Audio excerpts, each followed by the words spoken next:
Bismillahirrahmanirrahim. Assalamualaikum warahmatullahi wabarakatuh. Halo semuanya, nama saya Fatmawati. Saya merupakan mahasiswa dari program studi pendidikan matematika Universitas PGRI Yogyakarta. Di video kali ini, saya akan mereview media pembelajaran materi bangun ruang sisi datar berbasis ICT yang saya buat menggunakan Macromedia Flash 8. Nah, untuk tampilan icon dari Macromedia Flash 8 itu seperti ini. Dan jika kita klik icon tersebut, maka akan muncul tampilan awal seperti ini.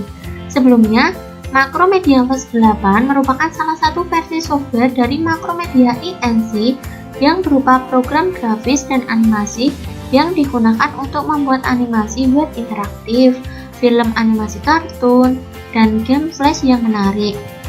Dan untuk kelebihan dari Macro sendiri yaitu dapat membuat tombol interaktif dengan sebuah movie atau objek lain.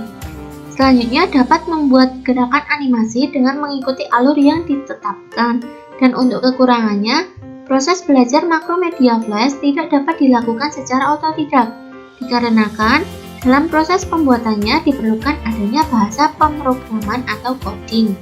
Langsung saja ke media pembelajaran yang sudah saya buat.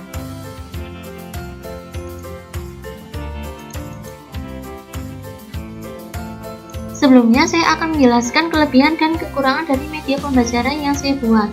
Untuk kelebihannya yaitu materi yang disajikan terdapat banyak animasi, sehingga siswa akan lebih tertarik untuk belajar materi bangun ruang sisi datar menggunakan media pembelajaran yang saya buat.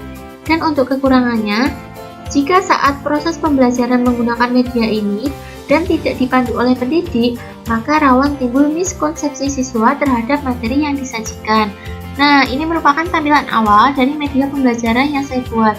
Sebelumnya, di sini kita disuruh untuk menginput nama kita terlebih dahulu, dan di sini disediakan tombol mulai atau start. Untuk tampilan berikutnya yaitu tampilan menu. Di sini terdapat 9 menu yang meliputi yang pertama kompetensi dasar. Untuk kompetensi dasarnya sendiri yaitu 3.10. Menurunkan rumus untuk menentukan luas permukaan dan volume bangun ruang sisi datar yang meliputi kubus, balok, prisma, dan limas. Di sini ada tombol home yang mengarahkan kita untuk kembali ke tampilan menu. Selanjutnya untuk petunjuk penggunaan. Gunakan kursor mouse untuk memilih dan mengklik objek. Untuk input data, gunakan keyboard. Untuk materi pertemuan 1 yaitu materi luas permukaan dan volume kubus. Jadi di sini itu kita diarahkan untuk menemukan rumus luas permukaan dan rumus luas volume kubus. Jadi untuk menemukan rumus tersebut kita disuruh untuk merubahnya ke bentuk jaring-jaring kubus. Kemudian kita diajak untuk mengingat rumus luas persegi yaitu sisi kali sisi. Maka dapat ditemukan rumus luas permukaan kubus adalah 6S kuadrat.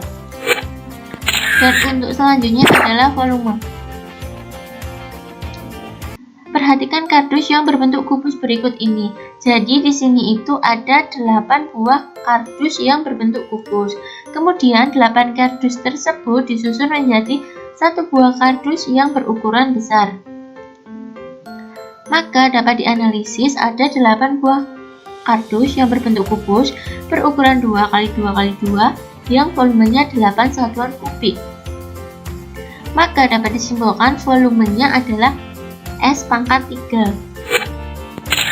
Dan untuk materi pertemuan 2 yaitu balok. Untuk luas permukaan balok, kita disuruh untuk memperhatikan gambar balok yang berbentuk kardus dan kotak kontainer.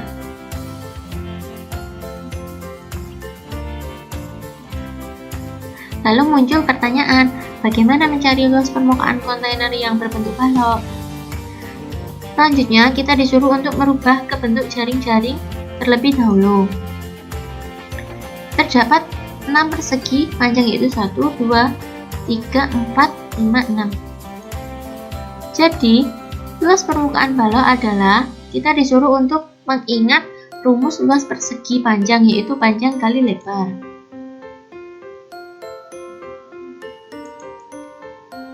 Maka rumus luas permukaan balok adalah 2 kali panjang kali lebar ditambah lebar kali tinggi ditambah tinggi kali panjang.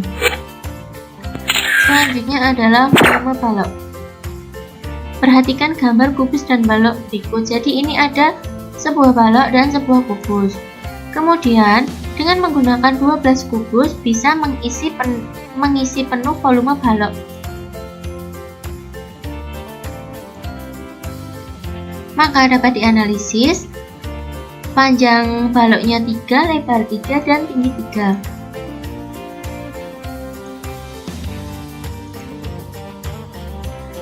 Maka dapat disimpulkan rumus volume balok adalah panjang kali lebar kali tinggi. Selanjutnya untuk pertemuan 3 yaitu materi prisma. Untuk luas permukaan prisma saya menggunakan bantuan prisma segi 5. Ya, kemudian saya rubah ke bentuk jaring-jaring prisma segi 5. Karena alas dan tutup prisma kongruen atau sama, maka luas ABCDE sama dengan FGHIJ.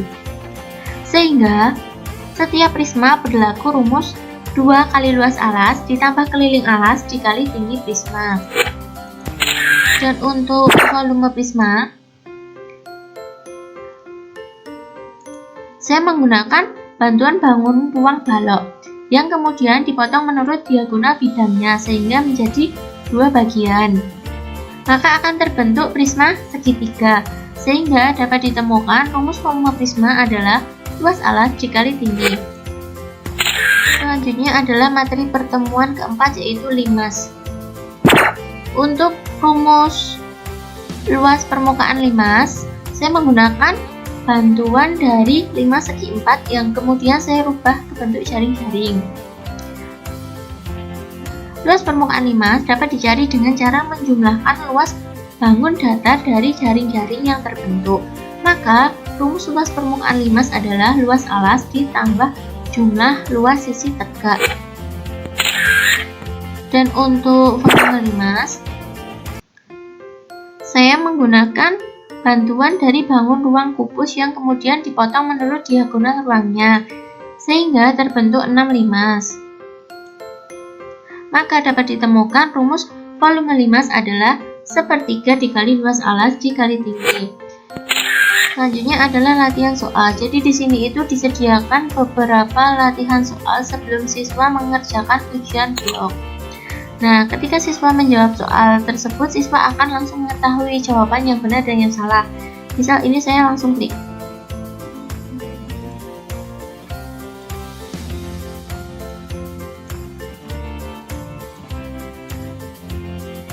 Selanjutnya adalah ujian blok. Jadi sebelum melaksanakan ujian blok, siswa diminta untuk menginput data diri berupa nama dan kelas.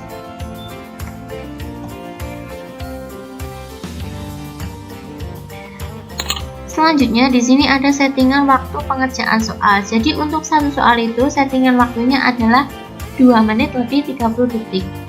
Nah, ini merupakan tampilan soal pertama dan ini merupakan tampilan settingan waktunya. Jadi nanti ketika waktunya ini habis, maka soal akan berlanjut ke nomor berikutnya. Jadi langsung otomatis. Misalnya ini saya langsung jawabnya asal saja. Maka akan langsung muncul hasil yang diperoleh setelah mengerjakan ujian blok, yaitu benarnya 1, salah 3, dan skornya. Lalu ada komentar, kamu harus banyak berlatih. Selanjutnya kita kembali ke menu awal. Yang terakhir adalah profil penyusun dan pembimbing. Untuk penyusunnya saya sendiri, Fatmawati, mahasiswa Universitas PGRI Yogyakarta, Program Studi Pendidikan Matematika. Dan untuk info lebih lanjut bisa menghubungi email saya fatmawati5@gmail.com. Dan untuk profil dosen pembimbingnya yaitu Bapak Nindra Mursetya Somasi Dwipa SPD MSc. Cukup sekian untuk video kali ini, semoga bermanfaat dan jangan lupa untuk tinggalkan jejak dengan like, komen, subscribe, dan share ke teman-teman kalian jika teman-teman kalian membutuhkan.